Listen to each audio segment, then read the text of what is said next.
এবার আমরা দেখো present perfect continuous tense. Sir এটা আবার কি? দেখো বাবু, কাজটা আগেই শুরু হয়েছে এবং এখনো চলছে। যেমন ধরো, যেমন আমি 2018 থেকে পড়াচ্ছি, তাহলে পড়ানো শুরু করেছি আমি 2018, এখনো পড়াচ্ছি আমি। এই কথাটাকে আমি প্রেজেন্ট পারফেক্ট কন্টিনিউয়াস টেন্সে রাখবো। বা আমি বললাম আমি 8 বছর ধরে পড়াচ্ছি, তাহলে এই ধরনের কথা, এই যে আমি 8 বছর ধরে পড়াচ্ছি, মানে 8 বছর আগে কাজটা শুরু করেছি এবং এখনো কাজটা চলছে, এই ধরনের কথা যদি থাকে আমি কোন টেন্সে রাখবো? প্রেজেন্ট পারফেক্ট কন্টিনিউয়াস টেন্সে। ঠিক আছে স্যার, আর কোন কোন কথা যদি আপনি একটু বলে দেন অনেক ভালো হবে। দেখো আমি তোমাদের এখানে এই বাংলা মানেগুলো বলছি না কেন, পুরা ঘটিত বর্তমান, পুরা ঘটিত ঘটমান বর্তমান কাল, আরে এগুলো আমাদের দরকার না, আমরা ইংলিশ শিখছি। ঠিক আছে, তোমরা বেঙ্গল মিডিয়াম থেকে, ঠিক আছে, তোমরা বেঙ্গলি মিডিয়াম থেকে, সেই জন্য আমাকে বাংলায় আলোচনা করতে হচ্ছে।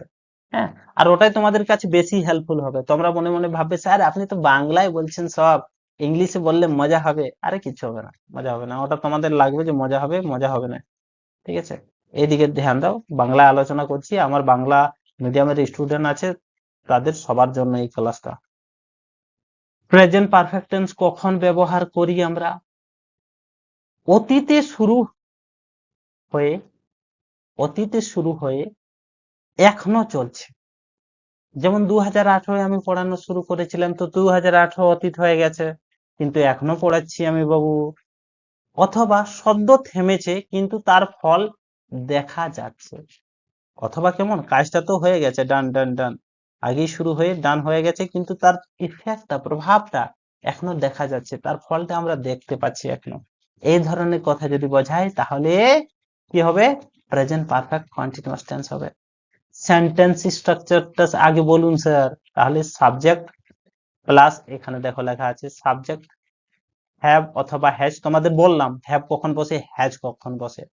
তারপর বিন একটা বসবে, বিন, ঠিক আছে। তারপর ভার্বের সাথে আইএনজি। তারপর সময় বোঝাবো, যেহেতু আমরা, যেহেতু আগে শুরু হয়েছে, যেমন আমি বললাম 2018 বা 8 বছর আগে, তো সময় বোঝাবে, সেই জন্য দেখো সিন্স বা ফর বসবে, যে কোনো একটা। তারপর টাইমটা আমরা বলবো। ঠিক আছে, হলে হলে হলে আমাদের হয়ে যাবে present perfect continuous tense. Sir আগে বলুন, এখনো কনসেপ্ট ক্লিয়ার হয়নি, আগে ক্লিয়ার করুন, এখানে বিন এখানে কেন আসলো। দেখো, এই যে পারফেক্ট টেন্স বললাম আমি, পারফেক্ট, পারফেক্ট টেন্সে সবসময় ভি3 বসে। কি বসে? ভি3। এবং কন্টিনিউয়াস যদি বোঝায়, কন্টিনিউ, এখানে কি আছে? পারফেক্ট আছে প্লাস কন্টিনিউয়াস বলছে, মানে কন্টিনিউ হচ্ছে কাজটা। তাহলে বাবু কন্টিনিউ বোঝালে আমাদের আইএনজি বসাতে হবে, তবেই কিন্তু কাজটা কন্টিনিউ বোঝাবে। তাহলে স্যার কোথায় এটা বসাবো? দেখো তখন আমরা কি করলাম, ভি3 আমাদের বসাতে হবে, তো মেন ভার্বের সাথে, ভার্বের যদি থার্ড ফর্ম হয় সেটার সাথে আইএনজি কখনোই বসে না। যেমন আমি যদি তোমাদের বলি প্লে, প্লে এর ভি3 কি? প্লেড। আবার প্লেডে কখনো আইএনজি বসবে না, প্লেডিং এরকম হয় না। এর মূল ভার্বটা কি? প্লেইং। তোমরা শুনেছো তো সকলে, প্লেইং, এটাই মূল ভার্ব হচ্ছে। প্লেডিং তো হবে না।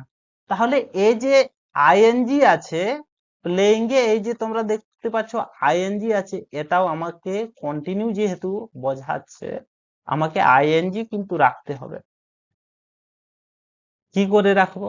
তখন আমি কি করছি, ভার্বে, আবার দেখো হ্যাভ হ্যাজের পরে ভার্বের কিন্তু যদি আমরা ভার্ব বসাই, হ্যাভ হ্যাজ আছে আর ভার্বকে বসাই, তাহলে সে সবসময় থার্ড ফর্ম চাই।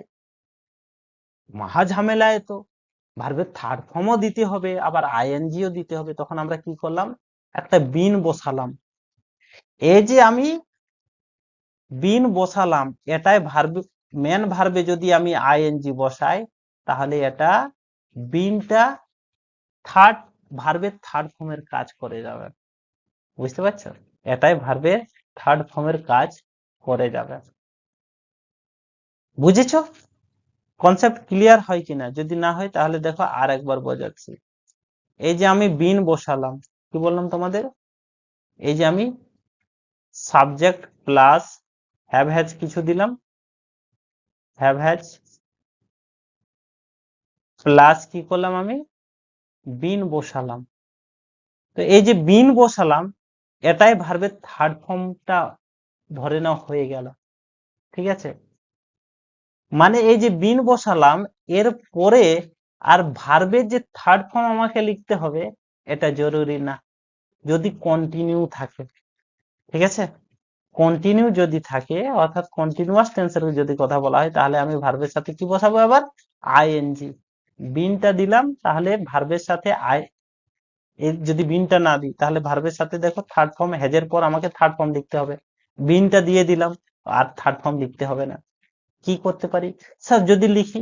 দেখো পেসিভ ভয়েস যখন আমরা করব তখন প্রেজেন্ট পারফেক্ট টেন্সে আমাদের কিন্তু সেটা হ্যাভ হ্যাজের পর বিন বসাতে হয় এবং তার সাথে ভার্বের থার্ড ফর্ম বসে। বিনের পর এমন ব্যাপার না যে থার্ড ফর্ম বসবে না।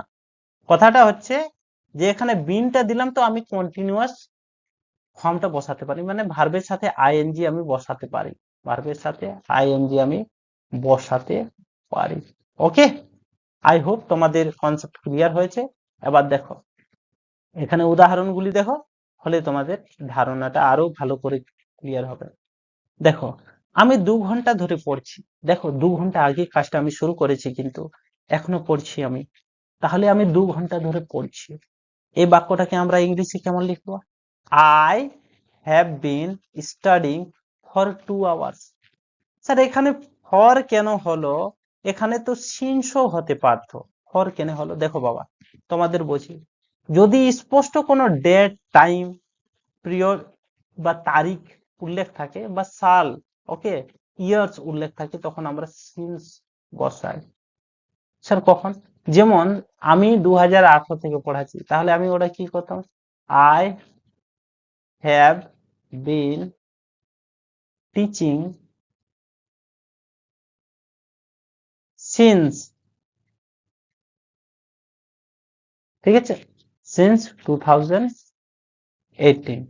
এই বাক্যটা ঠিক আছে, ফর হবে না এখানে।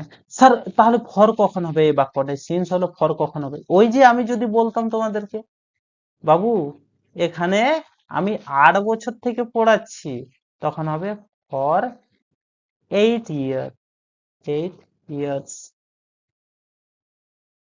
বুঝেছ? আই হোপ এখন তোমাদের কনসেপ্ট ক্লিয়ার হয়ে গেছে। তবুও যদি কারো বুঝতে অসুবিধা হয়ে থাকে অবশ্যই কমেন্টে আমাকে জানাও, আমি তোমাদের ডাউট একদম ক্লিয়ার করে দেবো।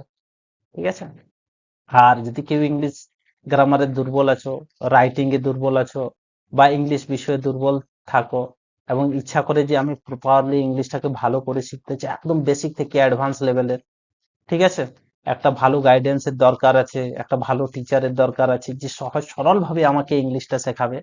মাই dear student, I am here to teach you. ঠিক আছে, একদম সহজ সরল ভাবে আমি তোমাদেরকে শেখাই, কিছু তোমাদের টেনশন চাপ নিতে হবে না, তোমরা আমার পেড কোর্সে অ্যাডমিশন নিতে পারো অনেক কম খরচে। ঠিক আছে, 499 টাকায় আমাদের ব্যাচ আছে, গ্রামার ব্যাচ, ওখানে তোমরা অবশ্যই ক্লাস করতে পারো।